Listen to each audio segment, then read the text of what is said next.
Dr. Hal Schertz, every Thursday morning, 8 to 9 a.m. Hello, ladies and gentlemen, and any other gender you care to be. I am Roger B. This is Locked and Loaded, and you're listening to America's Web Radio. Today, we're going to have a talk about guns. Gun rights, gun laws, actual guns, military guns, civilian guns, home defense guns. We're going to cover it all today. We're going to start with a self-defense story. Now, I don't know if any of you guys are aware, but if you're a Lyft or Uber driver, it is against their policy for you to carry a weapon as a Lyft or an Uber driver. Now, of course, any good, hardworking American is going to say, you know what, my rights don't end where your company policy starts. And for you to be able to limit the Constitution based on company policy is ridiculous. So there was a female Lyft driver. She was employed or working for Lyft, and she picked up two men in their 20s in a Cleveland area neighborhood in Ohio at about 1 a.m. One of the passengers demanded that he sit in the front seat. Now, because of the company's new COVID protocols, this is a violation of their company policy to allow anybody to sit in the front with the driver. But he got in the front seat and then started punching this woman in the face, I guess trying to carjack her, attack her, you know, whatever they were going to do. She pulls her handgun from the center console and opened fire on her attackers. So, and that apparently was enough. Now, I don't know if nobody knows if any of the men got shot because they didn't find any of them. And if they did, they went somewhere else for treatment where they weren't found. But the gunfire was enough to scare the carjackers away and potentially save her life, or at least her from being maimed or taking a beating for sure. She needs to be nominated for a Nobel Peace Prize. Yeah, and apparently one of them was trying to choke her from the back while the other one was punching her in the face. These are two men in their 20s trying to beat this woman up. And she pulled her weapon, fired it, and the men left. And then shortly thereafter, she was fired by Lyft. They did not allow her to be a driver anymore because she pulled her weapon to defend her life. Yeah, I can't take riding groups anymore because Uber, Lyft, they're a bunch of anti-gun. Yeah, they're anti-American. I mean, and anti-American. Anti-American companies. All these, you know, we say, people from China are taking over. Well, anti-American companies are all over this country, and they're taking over, and they're putting in company policy that violates the Constitution. It is the epitome of crony capitalism. They're in bed with the Democrat Party. That's my 2 cents. Okay. But, I mean, if you're getting attacked, what are you supposed to do? Now, let me ask you this. Could she have sued Lyft if they had hurt her, if they had maimed her? She should sue them anyway. Yeah, she should probably sue them anyway. But the fact that she was able to defend herself and keep herself from being killed, maimed, potentially, hurt forever is probably better than having to sue them afterwards. But I think if any company tells you you cannot carry a weapon on their premises, they should automatically be responsible for your safety. If they're going to take away your right of self-protection, they should take on the responsibility. Meaning, if you're in a place that doesn't allow weapons and somebody comes in with a weapon and starts shooting people or attacking people, that company takes full responsibility for every bit of damage they do to anybody who's in their facility. Now, of course, this won't happen because they don't have that liability. But if they take away your ability to defend yourself, they should automatically be responsible to take on this type of liability, I guess, to be responsible for your safety. If they're going to tell you you can't do it, then they should have to do it. But of course, that's probably not going to happen. But a Lyft spokesperson told the news outlet they stand by their decision to fire the driver despite the circumstances. Our no weapons policy applies when you are doing business as a representative of Lyft. Includes times you are driving for Lyft as well as times you are visiting a Lyft hub. This means even places where it is legal to carry a weapon, we ask that you do not carry a weapon on any Lyft property. Now, I don't understand. Now, could they limit free speech? Could you say, oh, no, you're not allowed to have free speech in any car that is a Lyft driver, that is driven by a Lyft driver or under the employment of Lyft? You're not allowed to say certain things. You're not allowed to, have more than two people in there because that would be congregating. That would be assembling. But yet it doesn't matter, that you can violate almost any law having to do with guns and nobody seems to say anything about it. But yet, if you violate any other laws, it's considered unconstitutional, it's un-American, it's illegal. But only the Second Amendment is considered the I don't know, the one that anybody can violate and nobody seems to care. Because right now, 15 states allow concealed carry without permits, and 9 more states are considering the change. That would be great. If we could get half the states in the country to have a concealed weapon allowability without a permit, that'd be so easy to do. It would make things much easier. But I still think these companies need to be held responsible when they violate Second Amendment rights and don't allow you to carry your weapon to defend yourself. Mr. B, got a question for you. Yep. Okay, if all these states say you don't have to have a license to carry, does that mean I'm going to get some new westerns on TV? It's entirely possible. I don't know. It'll be interesting to see. Now, there's also a Utah representative he's a Republican lawmaker sponsoring a bill that would allow any citizen of the United States over 21 to carry a concealed weapon without a background check or weapons education. Does that mean because I'm about 4 times 21, I get to carry 4 weapons? Well, I guess if you can carry 1, you can carry 4 or 6 or 8 or 10. As much as you can carry and still function, I suppose. But that's going to be something that's come to bear again. Now, here's another one.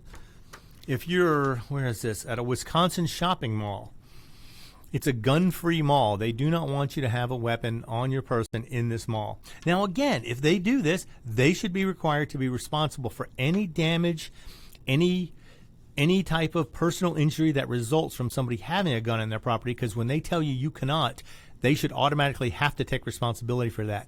And if we did this in more places, I think a lot of these places would eliminate gun-free zones because they don't want to take on that much responsibility. What if someone were to come in and start shooting up the place and anybody who had a permit could sue them for potential damages? That would be a great way to eliminate all these companies from instituting policy that violates the Constitution.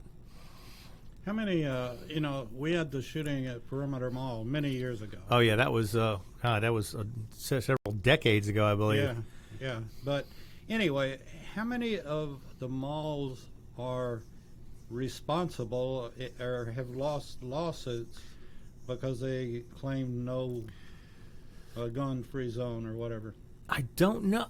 They're not. I don't think you're allowed. You can sue them, but I don't know that you'd actually get anywhere with it because they're saying the mall has no responsibility for someone else's actions. But yet they're taking away your ability to defend yourself. So I think if they take away that ability, they should automatically be responsible for your safety if they're taking that on. But unfortunately, it doesn't work that way, although I think it should. That would be a lawsuit that'd be interesting to bring up. Say, you told me I couldn't carry mine.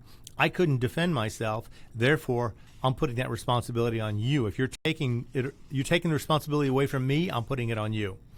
And if you cannot meet the requirements of that responsibility, then I can sue you for everything you're worth. You can own your own mall perhaps one day. That would be kind of fun. But in this mall, they have a no guns allowed policy, and they're bringing in dogs trained to detect firearms. So if you're walking through this mall, a dog could walk up to you, start sniffing you, and they could ask to search you. I'm not sure how that would work, or they could ask you to leave. I'm not sure if they're allowed, if a mall security company is allowed to search you without your permission. I would not think so. But they're trying to have these professionals identify anyone in violation of their important policy to violate the Second Amendment. And they're using this K9 program as an ongoing commitment to provide a safe and peaceful and inclusive environment for everyone. So basically, if a mall shooter comes in here, everybody in the mall is defenseless against anybody meaning to do harm. So again, does the mall hold responsibility? Probably not. In fact, right now they do not. They're not responsible for any of that, although they should be. And there was, apparently back in November, there was an altercation between two groups of people that led to a 15-year-old pulling a gun and opening fire, wounding 8 people, including 4 innocent bystanders. He was taken into custody after he fled the mall, and he's currently facing 8 separate counts of reckless injury while armed with a dangerous weapon. And now, since then, there's been concerns about the safety. That's what caused this. There was an incident that caused this to happen. But do they really think making it a gun-free zone is going to keep a criminal from pulling a gun. I mean, no normal person would pull a gun and just start shooting people at random unless they're a criminal. They're not a law-abiding citizen. So this law is not going to do anything. I mean, yeah, a 15-year-old with a handgun, first of all, he can't even own a handgun until you're 21. So he had acquired the gun illegally had it in his possession, and apparently illegally used it as well. So they're trying to clump all the criminals in with law-abiding citizens and tell them, well, even law-abiding citizens cannot have guns in our mall, which I just don't know. Now, the dogs are trained to sniff out oils and gunpowder residue left behind after firearm discharges. Is it possible they could inadvertently hit on a customer who'd been to the range that day or someone who's been out hunting early in the day? What about I guess. Magnetometers. Who? What about magnetometers? Oh, metal? Yeah, I mean, you could have a big detectors. belt buckle, though, I guess. I mean, yeah, they could run you through a metal detector. If you have a big wad of keys in your pocket or something, you're going to show up. Do you want to go to a mall where you have to get searched just to go into it? I think that would be I mean, malls are already in trouble. They're already having issues because online sales are killing malls. And this just seems like one more way to get the malls to go ahead and put that final nail in their coffin and shut themselves down. So, I mean, I just don't understand. I don't understand. It doesn't say how they're going to confront the person. Do they tell them to leave because we think you have a gun on you?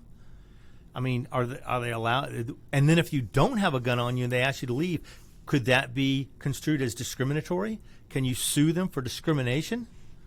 I think this opens them up to a whole bunch of lawsuits, personally, especially if a canine gets it wrong, goes after somebody who'd been to the range, does not have a gun on them, and then they ask them to leave based on information that was incorrect.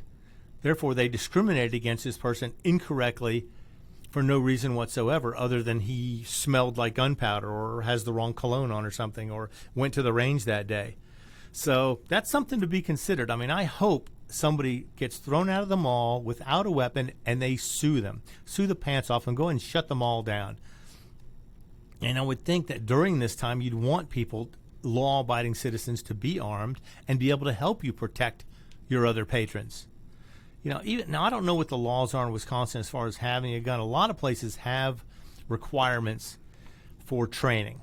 A lot of states do not. I know in Georgia we have no requirements for any type of training. You just have to be over 21, in good standing with the federal government, and you can get your gun permit. And you can carry pretty much anywhere except certain certain government buildings. They don't allow in airports, of course, stuff like that. But this mall is going to try and shut people down from carrying a gun. And I just wonder how effective the gun-sniffing dogs are going to be. I don't know. I've never heard of gun-sniffing dogs before, but if you train regularly at the range and go to this mall, there's a good chance they could throw you out even if you are not carrying anything. And now would be the time I would start contacting a lawyer and saying, okay, how much is this case worth? A discrimination lawsuit against somebody who assumed I was carrying a gun based on their faulty dog. And I do like dogs. I like dogs better than most people, so something to consider. And I would not want the dogs to get in trouble here. Okay, I want to get into one more thing here. Now we're getting into some real guns.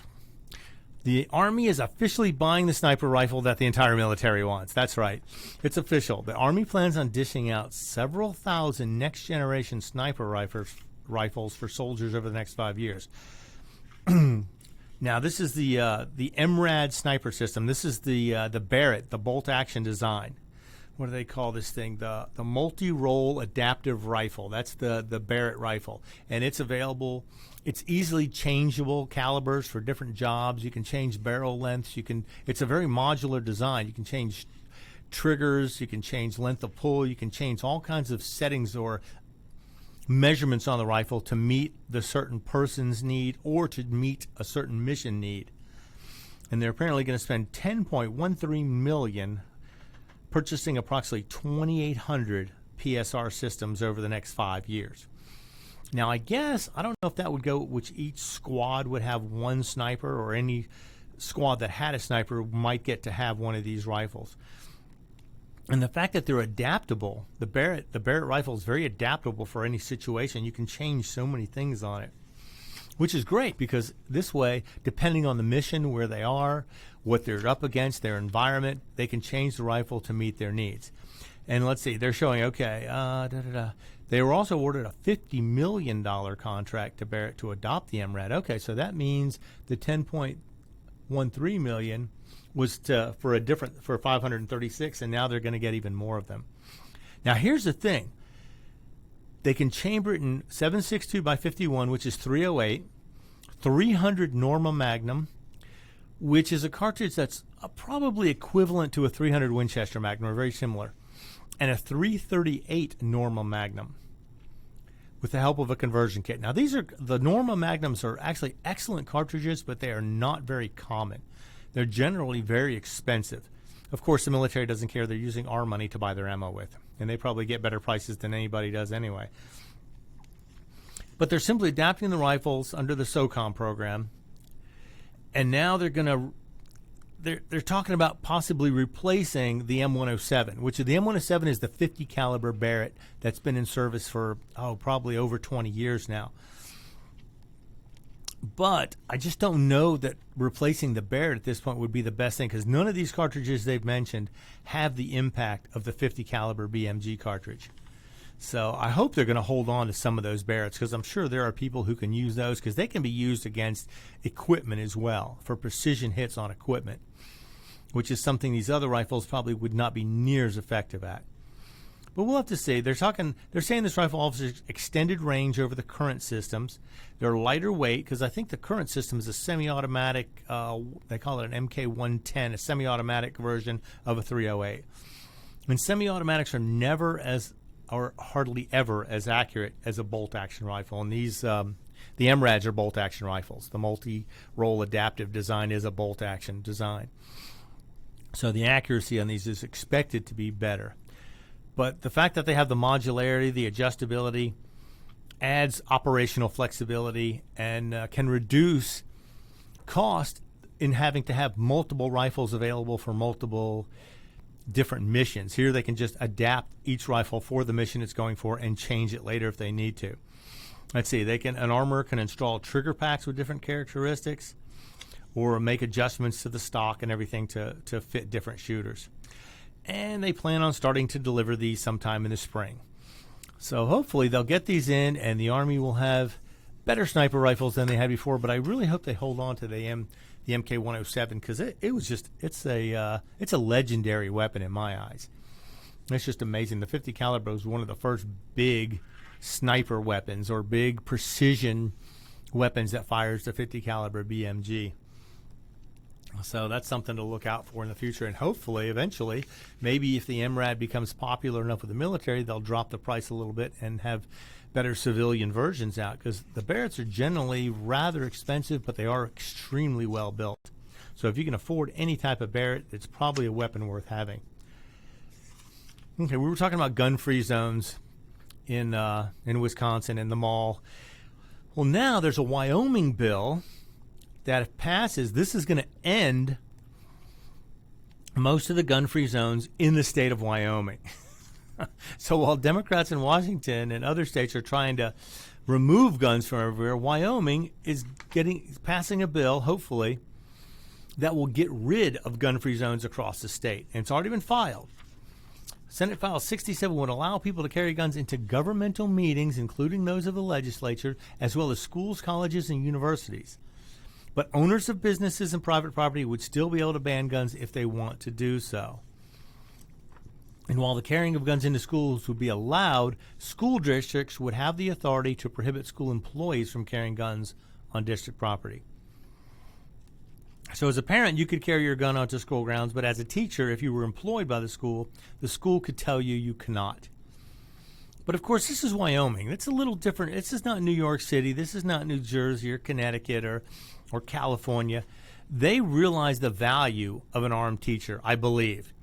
And I believe they would probably not push to disarm teachers in Wyoming, because they know if anything were to happen, the first line of defense is going to be the people in the building. And if nobody in the building has a gun, they're defenseless against anybody who decides to come in and do something. But hopefully they'll push that through. It's not gone into law yet, but it is a bill that's pending.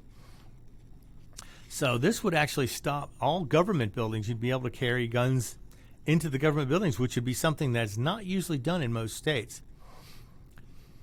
And it's funny because 98% of mass public shootings since 1950 have occurred where citizens are banned from having guns. Of course, why is a criminal going to go to a place where he knows they allow people to carry guns?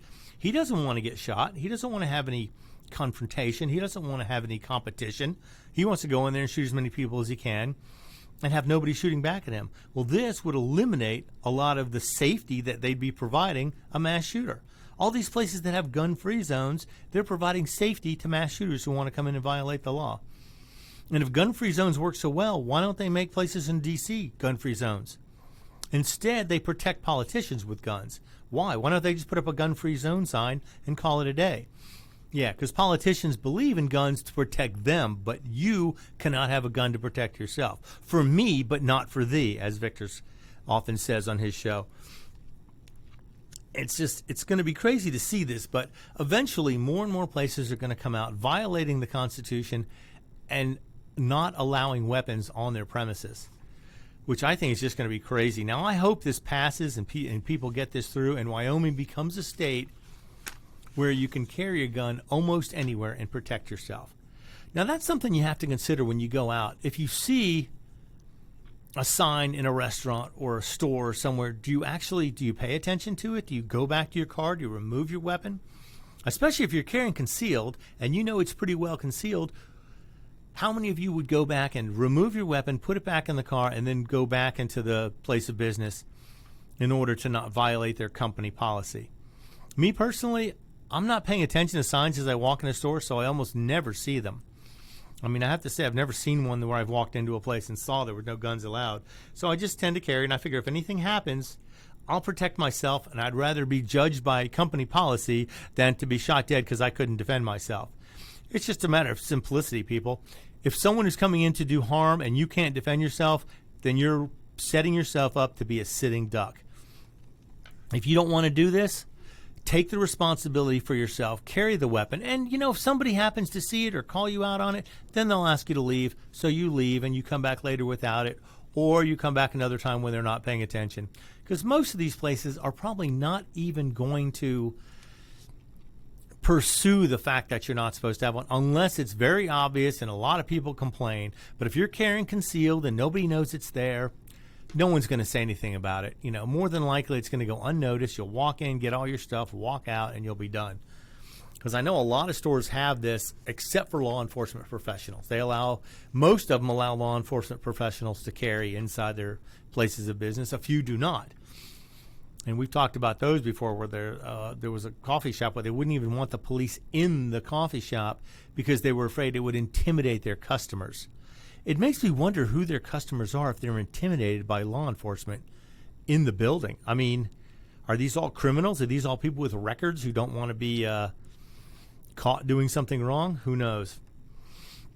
But be aware, when you carry, you have to be responsible. Now, some states, they can ask you to leave, and if you just leave, you're probably fine. Other states, I believe it's a misdemeanor if you carry into a place that has a sign that says you're not supposed to have a weapon. Now, most places would probably just rather have you leave than call the police and cause a big scene because, to be honest, probably in most places, 50% of the people would be for it and 50% of the people would be against it. So do you want to alienate 50% of your customers? And it probably depends on the store manager, too. If a store manager is a pro-gun person, he's not going to enforce company policy as strictly. Now, unless he gets a complaint and sees somebody waving something around or showing something that they shouldn't show, he may go over there and ask them to cover it up or say, please put it in the car because everyone's seen it now. We know it's here. But that's something you have to decide when you carry. How far do you go to avoid gun-free zones? Do you just don't go anywhere they don't allow it?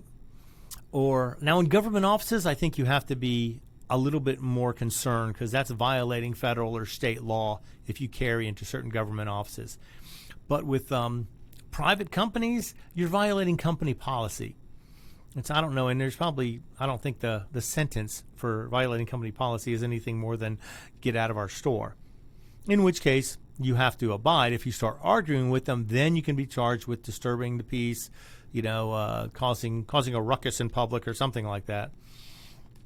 It's just, there's all kinds of things they can charge you with if you decide to fight with them if they want to throw you out.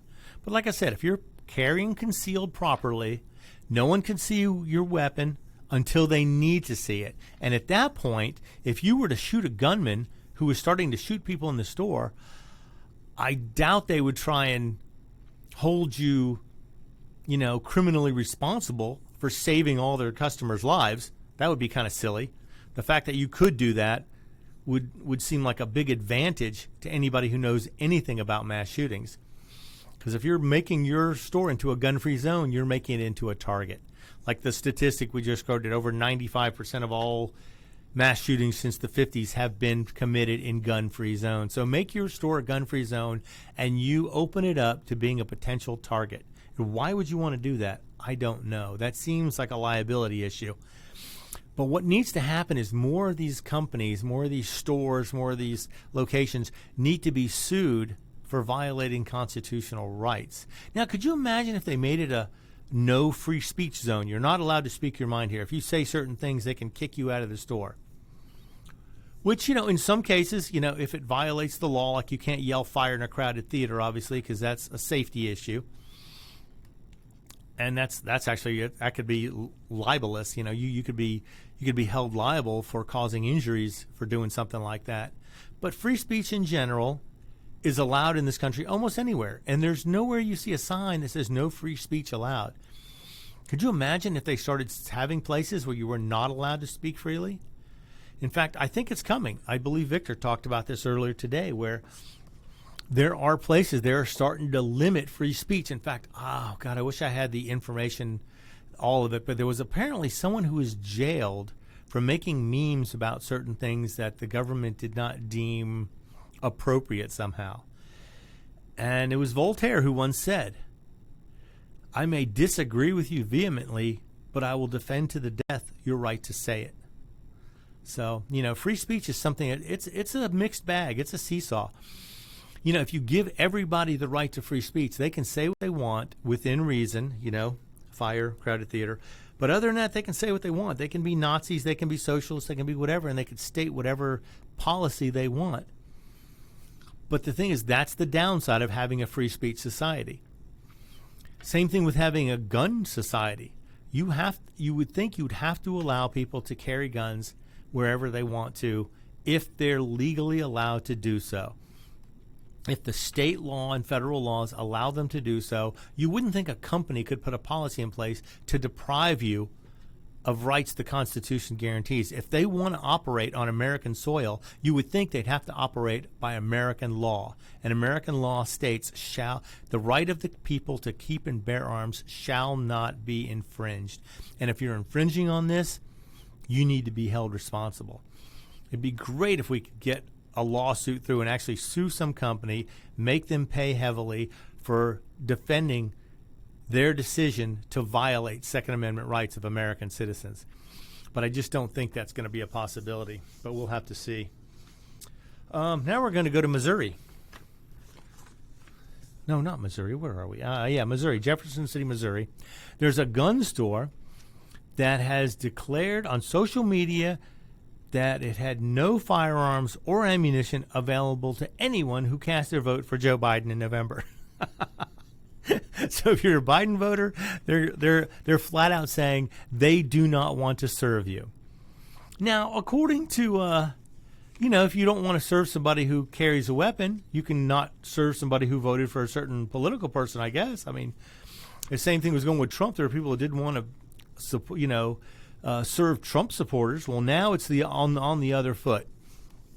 Triggered firearms and reloading had some very angry responses in return to their supposed gun owners from the left, declaring that the store was going to lose support and cash for reasons other than politics. Yeah, right. I would imagine most of the people buying guns are conservative in nature and did not vote for Joe Biden. If you are a gun owner in America and you voted for Biden, you voted to take your rights away. Not only is he going to shut down your rights, he's going to tax you to the point where you won't be able to own a gun anymore. And I know you say, oh, this won't happen. It can't happen. This is America. Well, let me tell you, these politicians are lying through their teeth every time they step forward, lay their hand on the Bible, and they swear to uphold the Constitution. All right, I'm going to have to come back and finish this in a minute. We're going to take a few minutes for a break. I am Roger B. This is Locked and Loaded, and you're listening to America's Web Radio. Whether cruising the strip in a 57 Chevy or taking the family on a vacation in a 71 Oldsmobile Vista Cruiser, you need to tune in to Classic Cars with Steve Ronaldo and Jim Weber every Saturday from 8 to 9 a.m. on americaswebradio.com. Hi, I'm Dr. Mike Karuchak. Join me and my co-host, Dr. Hal Scherz, as we talk about the topics that doctors talk about amongst themselves, such as Medicare, Obamacare, alternative forms of care, and health information technology. Join us every Thursday morning, 8 to 9 a.m. If you live to serve and want to make an even bigger difference, consider joining the U.S. Army. With training in fields like medical care, linguistics, and engineering, an Army career can amplify your efforts with humanitarian opportunities all over the world. Plus, you'll receive competitive pay and incredible benefits, so you'll be taken care of, too. Learn more at GoArmy.com. You're listening to America's Web Radio on the AmericasBroadcastNetwork.com. Thank you for listening. Hello, everybody, and welcome back. I am Roger B., and this is Locked and Loaded. Right before we left for the break, we were talking about politicians taking an oath, putting a hand on the Bible, and swearing to uphold the Constitution. And yet, in the very next breath, they will turn around and propose a gun law that violates the Constitution, that goes against the right that we have to keep and bear arms. So basically, these politicians stand there and lie to themselves. They lie in front of God and everybody with a hand on the Bible. Now, that makes me think you better watch for lightning bolts if you're going to sit there and lie with your hand on a Bible. But they don't care. They've gotten to the point where there's no more God-fearing. They don't believe that there's going to be any repercussions for lying and taking this oath and then turning around and violating it. And we, the people, don't hold them responsible to it. We don't hold them responsible for violating their oaths. They turn around and they do whatever they want. Well, this store is trying to fight back. They're going to try and stop anybody who voted for Biden from buying guns in their store. Now, I don't know how they're going to enforce this. I don't know if they're going to ask. But, just the fact that they put it out there is kind of interesting. They pose the idea that if you voted for Biden, you're not welcome here. Now, hopefully, Biden voter will come in there and try and test them on this. I'd like to see what happens. They have the right to refuse service to anybody. Just like the business that doesn't allow you to carry weapons in their store, they can refuse service to you. And this place can refuse service to people who voted for Biden, too. I don't know if that would, if somebody would want to sue them or something like that. But you know what? If you vote against having gun rights, if you vote for someone like Biden who wants to take your gun rights away, then you should not be able to exercise your gun rights either. If you're going to take them away from everybody else, then you need to be restricted as well. But I'm just so tired of these politicians. They sit there, like I say, and swear on a Bible. They're going to uphold the Constitution and all its laws and all the Bill of Rights and every part of it. And then they turn around and just ignore it like they never said it. And the thing is, people do not hold them responsible for this. There's no way to hold the politician responsible. You can try and vote them out the next term, but most of the people who don't realize they're violating their oath don't care, and they'll put them right back in office again. And they'll sit there for years trying to take away one right after another. Yep, Dave just gave me the universal money sign. There's lobbyists who will pay them to do these things over and over again. And it's sad that we ought to have NASCAR jackets on these guys so we know who's sponsoring these. Who know who's sponsoring the senator to do this or do that. And it's funny because no matter which side of the fence they stand on, they'll get money from somewhere. But, the right of the people to keep and bear arms shall not be infringed is clear. It doesn't leave any ambiguity. It doesn't leave any room for other interpretation. So this store doing this is just, it's interesting to see.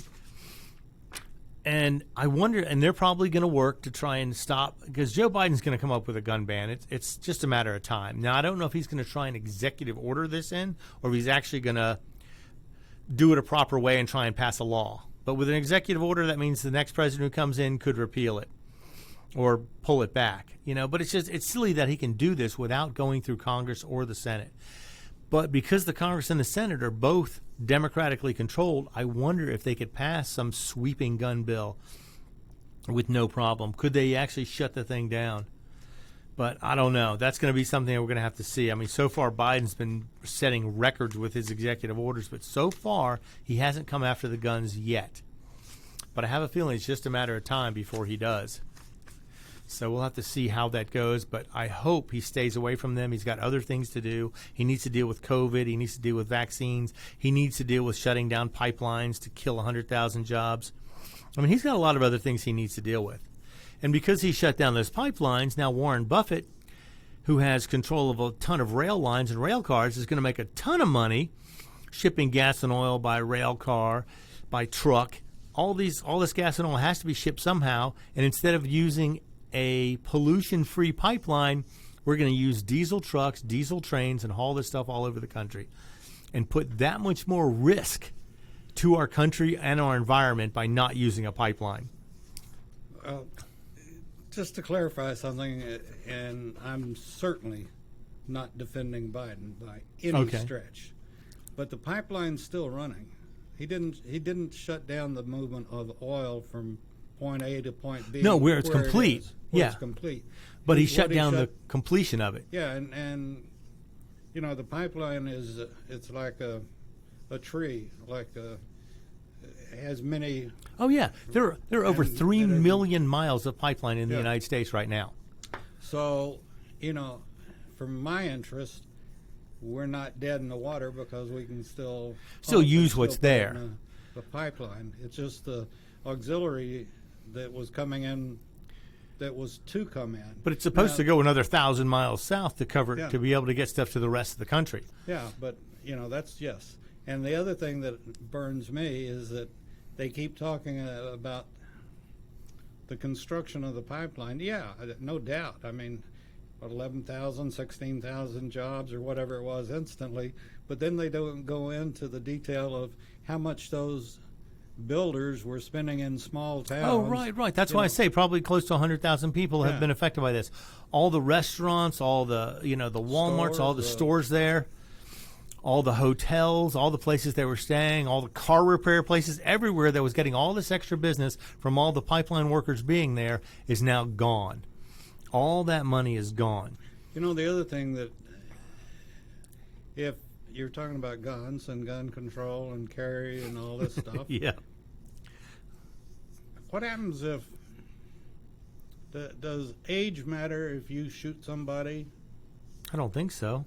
Okay, so you're going to go to jail and possibly be executed in 50 years or something. Yeah, when they get around to it. When they get around to it.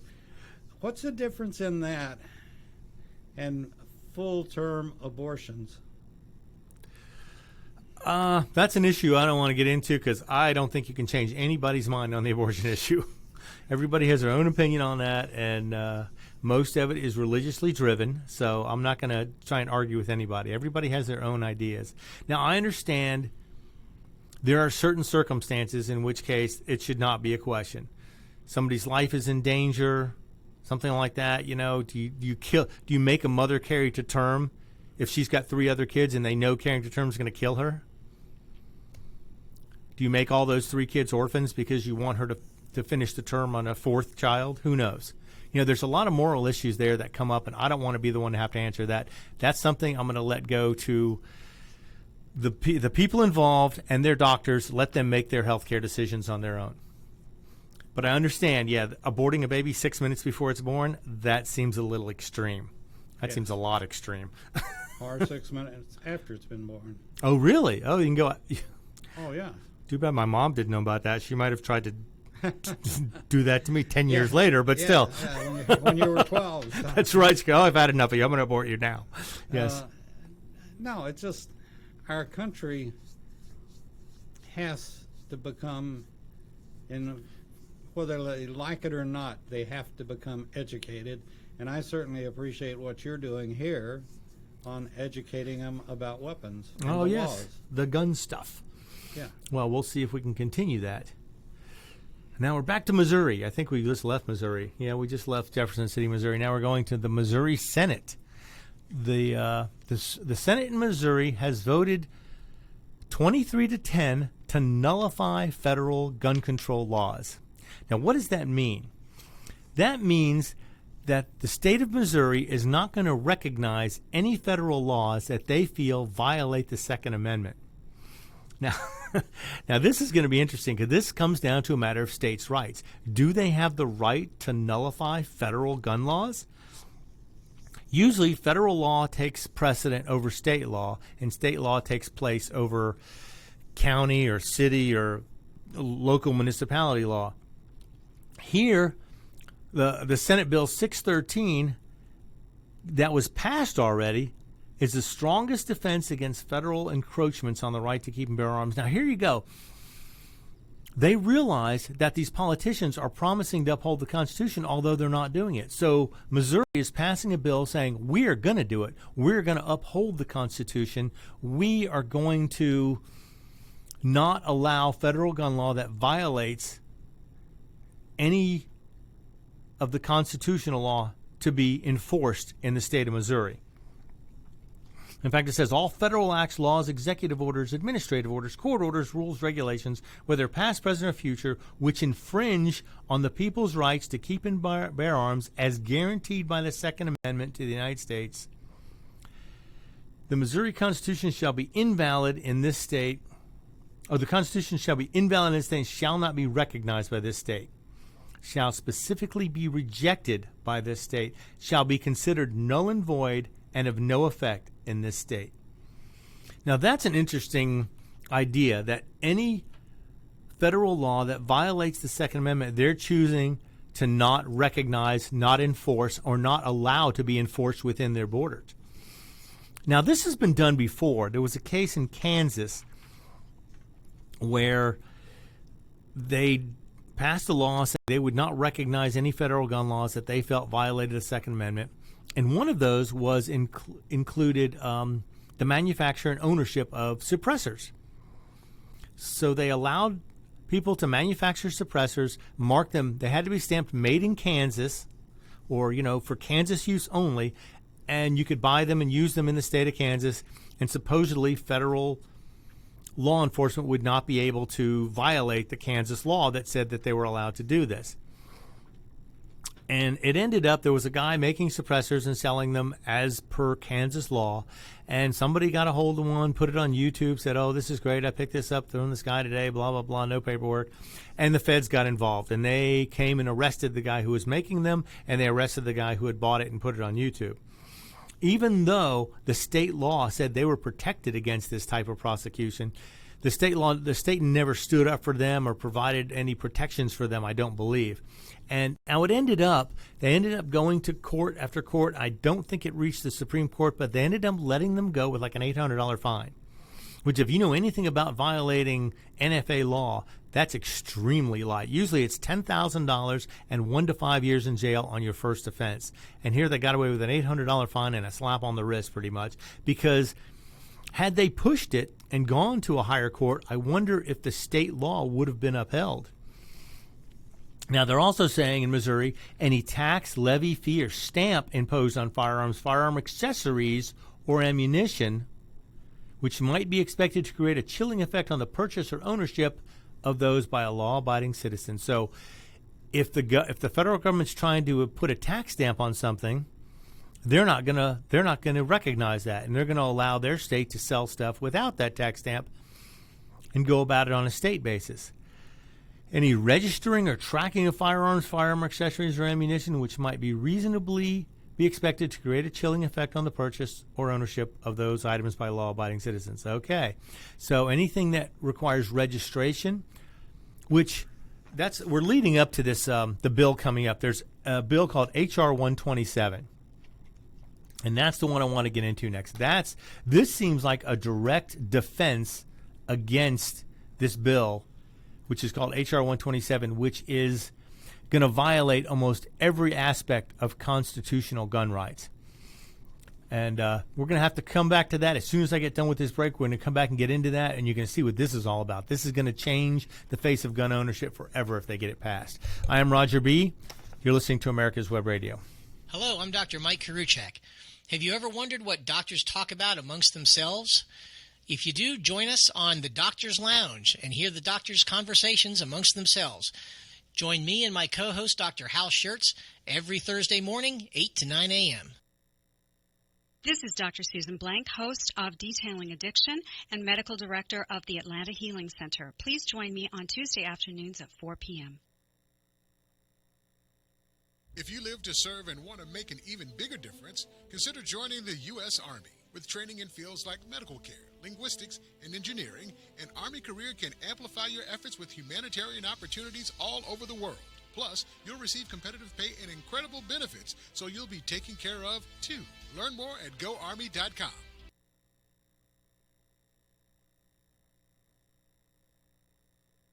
You're listening to America's Web Radio on the AmericasBroadcastNetwork.com. Thank you for listening.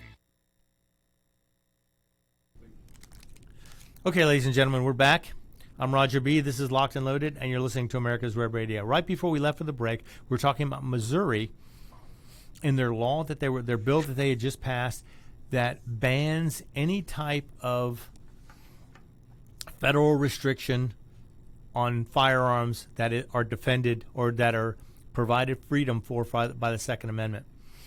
And it almost seems like they created this in order to fight this next issue that I'm coming up. There's a bill that's been proposed by Representative Sheila Jackson Lee, apparently another person who lied when they took the oath to defend the Constitution and the Second Amendment. She swore to in front of God and everybody, and she lied. And sometimes you just wish for lightning bolts, you know, that would be just make it easier if there was immediate repercussions for lying with your hand on a Bible. But anyway, she's finally got some of the text out for this H.R. 127, and it is probably the worst. They're shooting for the sky here. They're going for the moon. This is probably the worst possible gun legislation we could ever have. It's going to be ridiculous. First of all, it provides a federal firearms registration system that will be accessible by federal, state, and local governments, including the military, and the general public. This system will track make, model, serial number of all firearms, their owners, the dates they are acquired, and where they are being stored. And if this is accessed by the general public, who's to keep criminals from logging on, seeing who has these guns, and going after them? Or people from harassing you if they don't believe the same as you believe. Imagine people coming in, putting signs in your yard or protesting your house because you have more than 3 guns. They want to fight. Oh, they don't want anybody, or people in your neighborhood don't feel the same as you, and they want to protest and tell you need to move out of their neighborhood because they don't want guns there. All this information will be available to the general public from this record system. How they can do that, it's ridiculous. It will also track firearm loans, including ID of the loan recipient, how long it is being loaned for. And the bill applies retroactively, so current firearm owners will have up to 3 months to supply their gun information to the federal government from the bill's effective date. It also establishes federal licensing requirements. So now you have to have a federal license to exercise a Second Amendment right. Could you imagine if you had to have a license to exercise free speech? Or the right to avoid search and seizure? Well, you can avoid illegal search and seizure if you pay a tax ahead of time. If not, you don't get that protection. They're talking $800. You have to pay $800 for firearms insurance from the government, undergo an NICS check, and a complete psychological evaluation, and complete 24 hours of firearms training. Yes, this is just what you have to do in order to own a firearm in the United States if this goes through.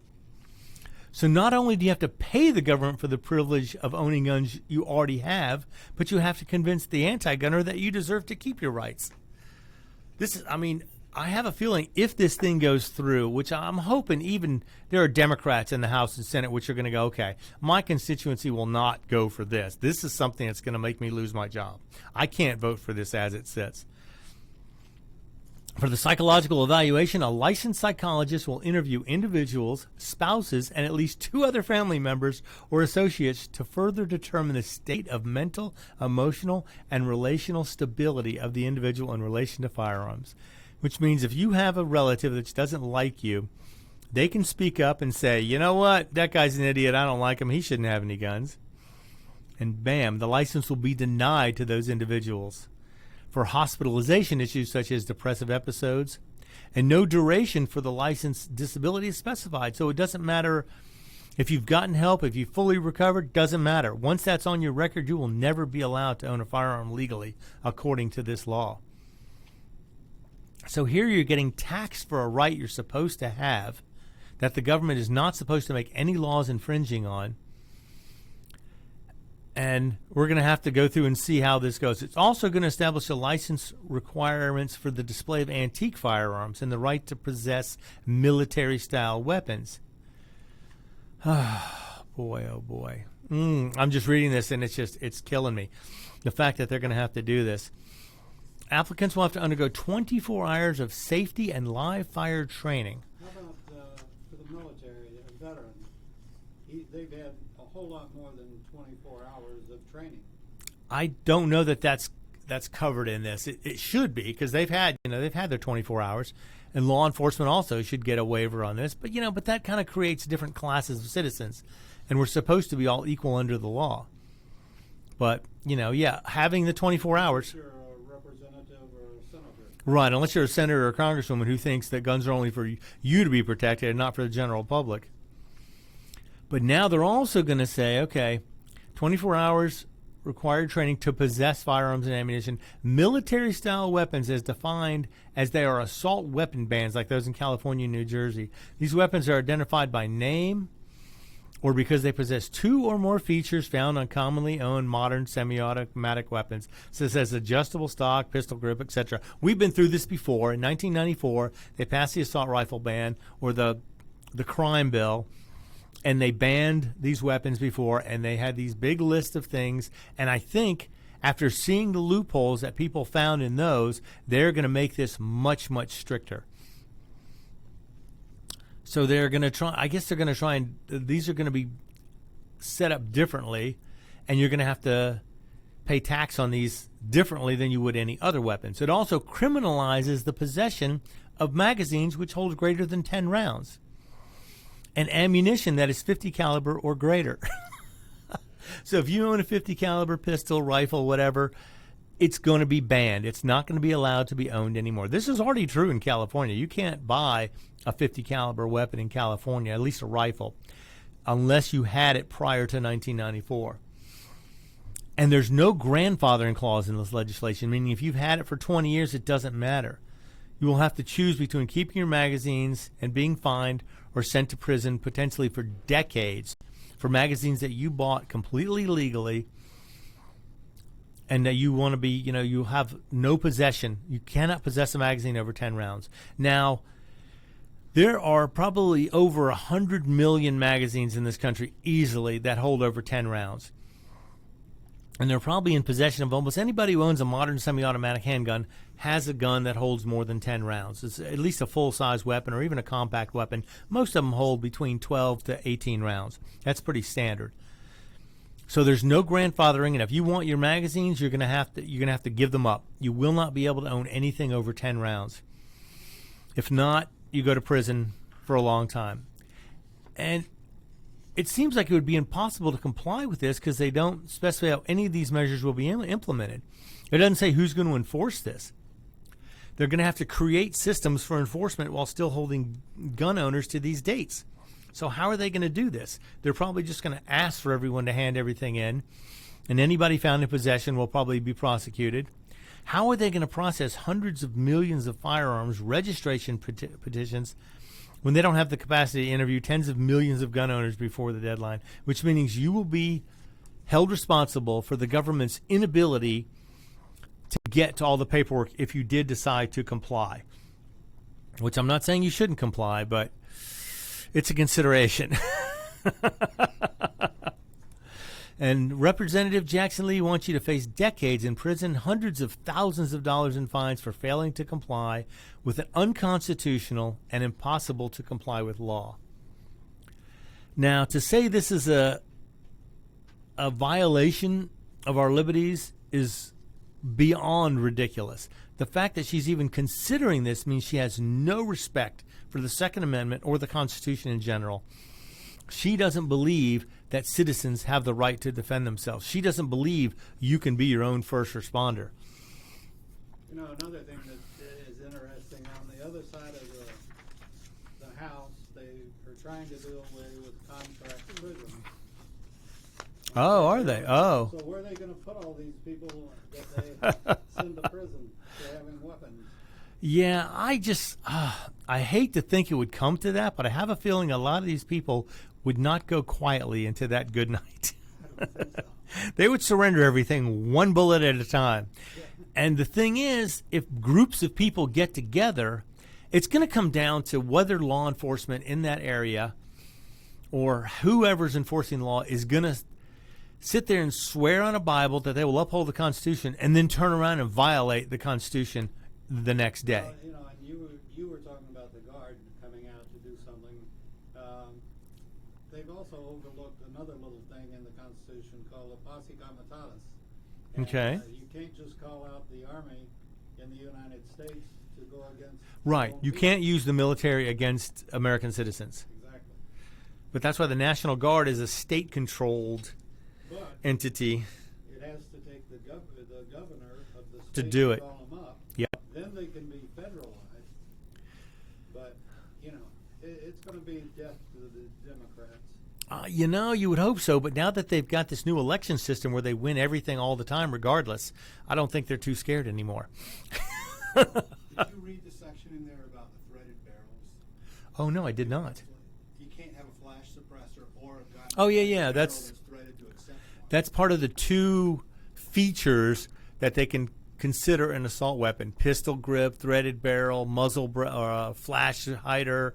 There's a whole bunch of different things, and if you have two or more of those, it's considered an assault weapon, and you're going to have to register it. Yes, and a threaded barrel is one of those things. The ARs come with flash suppressors. They do. That's why an AR is going to be considered an assault weapon, and they're going to be banned.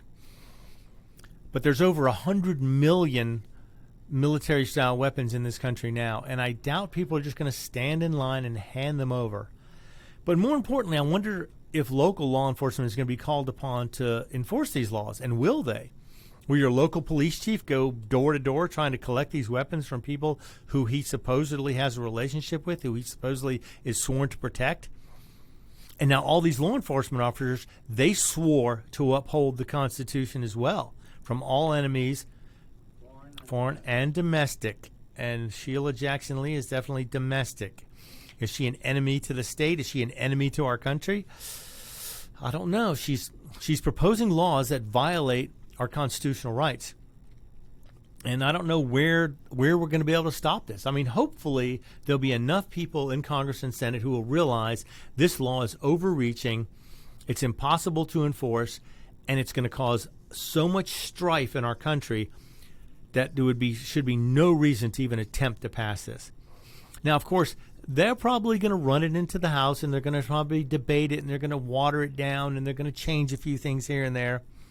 And they still may get some version of the 1994 crime bill passed.